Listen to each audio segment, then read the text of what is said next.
Olá, terceiro ano, estamos de volta com a disciplina de Geografia. Lá no nosso livrão, na página 194, nós iremos falar sobre distribuição de água nas cidades. A água que consumimos, que tomamos, em nossas casas, ela passa por diversos processos. E lá na página 194, nós vamos ver que processos são esses, até chegar nas torneiras das nossas casas. São muitas pessoas envolvidas no trabalho de coletar, tratar, distribuir essa água para as cidades. Bom, como é que a água chega até as nossas casas? Primeiro, ela passa por uma coleta em rio ou represa. Depois ela passa pela estação de tratamento, Nessa estação, a água ela passa por vários tanques, onde ela é filtrada, ela é purificada, ela é tratada, Nesses tanques, algumas substâncias como cal, cloro, são misturadas à água para ajudar no processo de quê? De limpeza, de purificação. Depois ela vai para um reservatório, terminando esse tratamento.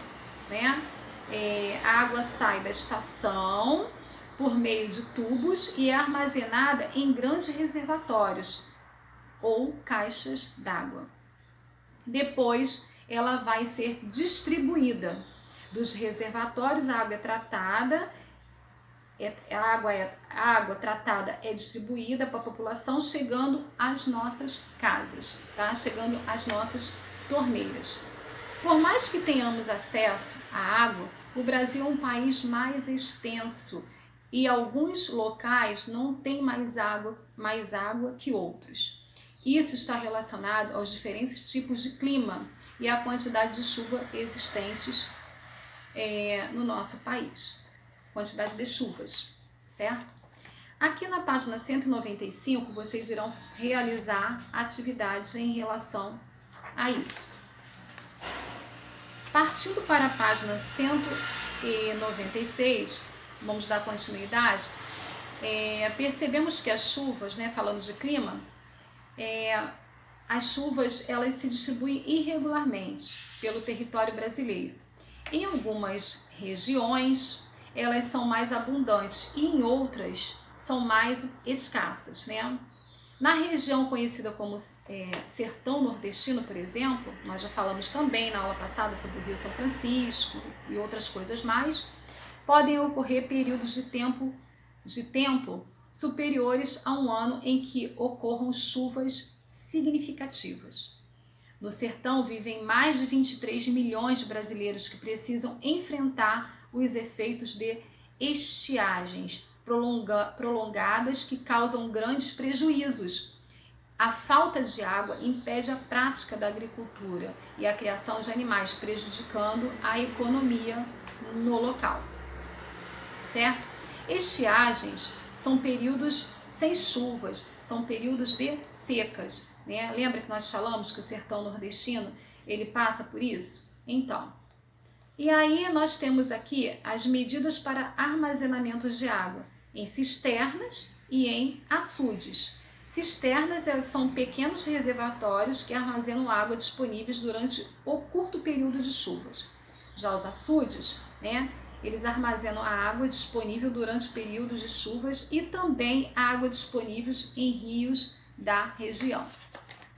Na página 197, nós temos aqui a transposição do Rio São Francisco, certo? Como nós estudamos anteriormente, o Rio São Francisco é o maior rio que corta a região do sertão nordestino. Desde muito tempo, diversos planos foram feitos para levar suas águas para as áreas que sofrem com seca. Em 2004, iniciou-se o projeto de integração do Rio São Francisco com a construção de canais para levar parte das águas do rio para os outros pontos do sertão. Vamos observar aí esse mapa, tá? Os ambientalistas não concordam com a transposição das águas do rio, pois afirmam que ele poderia sofrer grandes consequências com o desvio de partes de águas. Além disso, eles falam que o São Francisco sofre diversos impactos ao longo do percurso, como desmatamento das ruas, das suas margens, né? Desculpe-me. Assoreamento, nós já falamos sobre isso também, e grande contaminação por poluentes, e por isso a transposição não seria algo bom, seria algo ruim. Isso dentro da visão dos ambientalistas que fazem esse estudo e trouxeram aqui para nós, tá?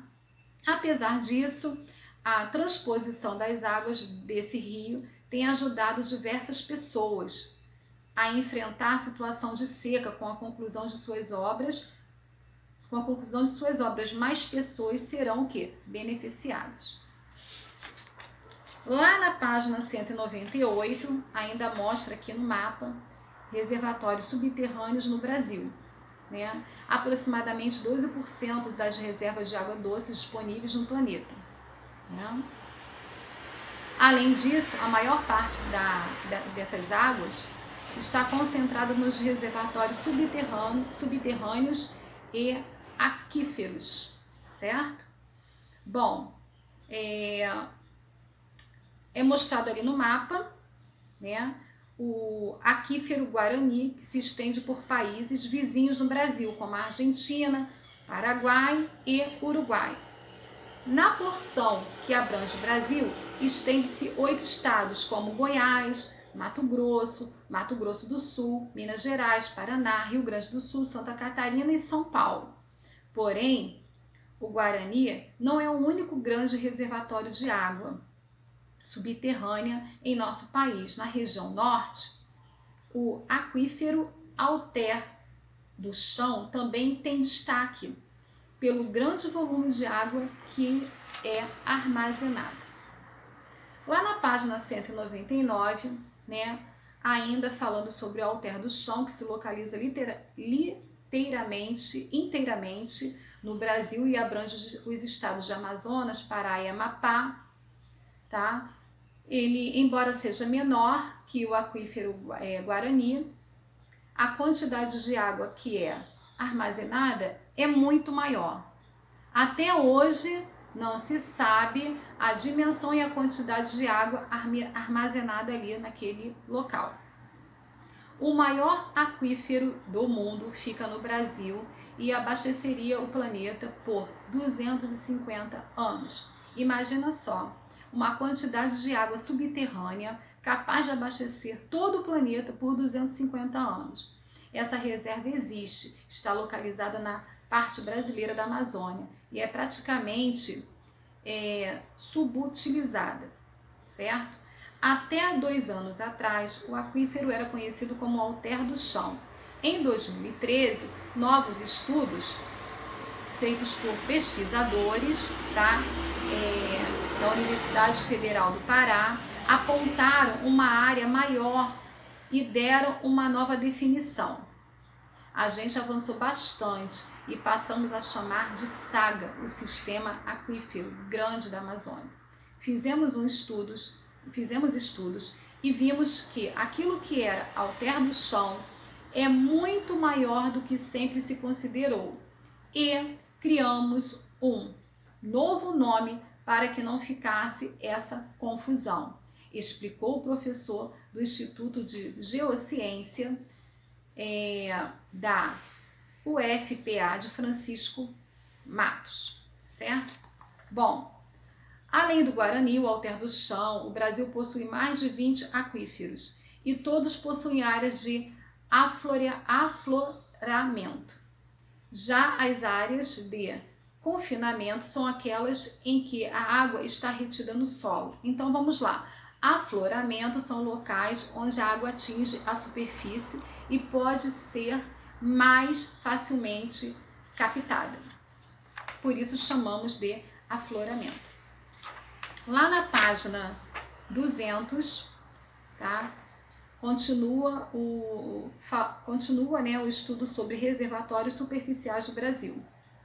Aí nós vamos falar sobre represas, né? Represas são barreiras construídas em rios para armazenamento da água ou da geração de energia.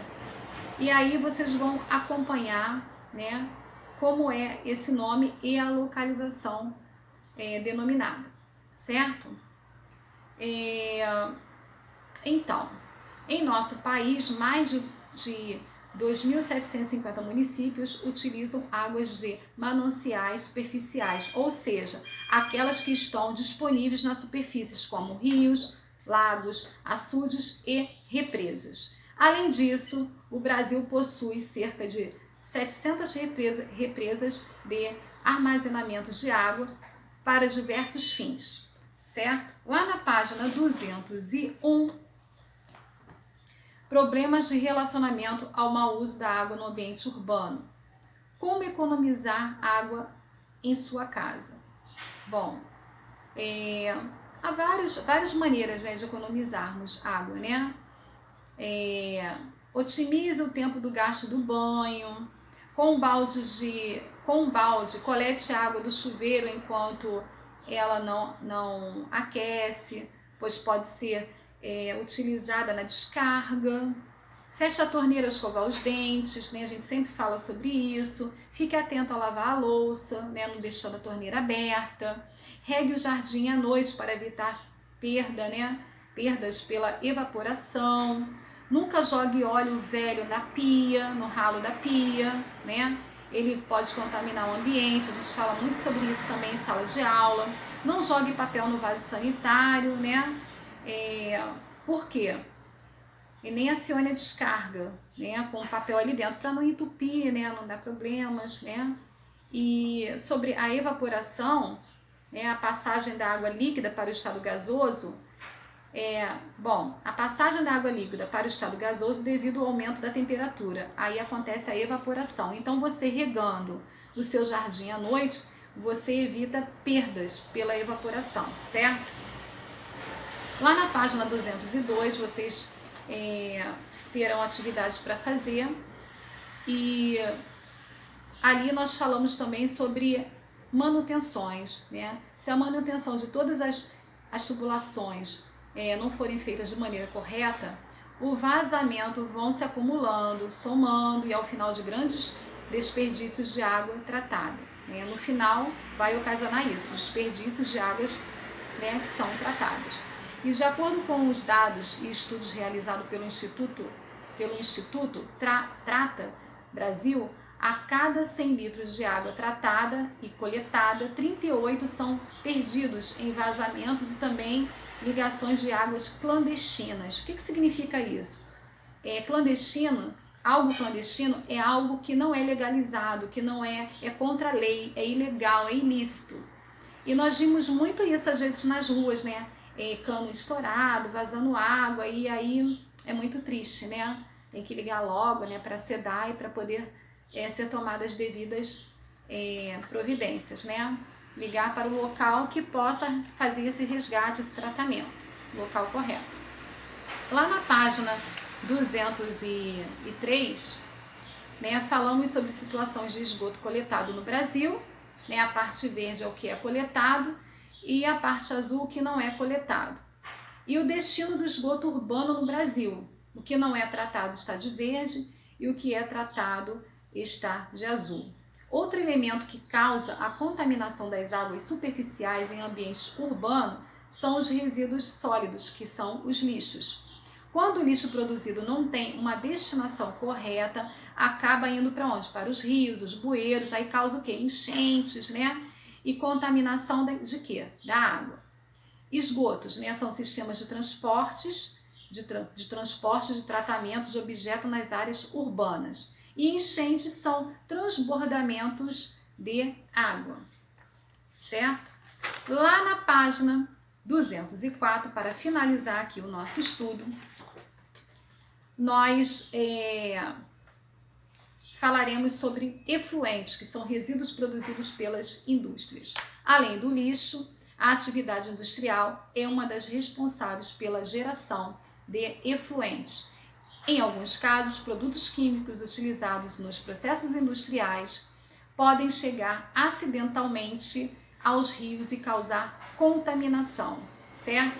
Além dos impactos ambientais, a poluição da água gera impactos o quê? Sociais e econômicos. Segundo os especialistas da Agência Nacional de Água, que é o ANA, né? é a Agência Nacional de Água, se chama ANA. Os principais problemas causados pela contaminação são aumento de custos hospitalares, aumento de custos de tratamento de água, perdas de produção na agricultura e na pecuária, redução de pesca e da diversidade de espécies e perda de valores turísticos, certo? Então nós vamos ficar por aqui e esse foi o nosso estudo em geografia. Eu vou deixar anotado aqui as páginas do livro e das fichas, tá? Dentro do tema que nós estudamos sobre distribuição de água nas cidades, para vocês realizarem as tarefas de casa, ok? Um beijo!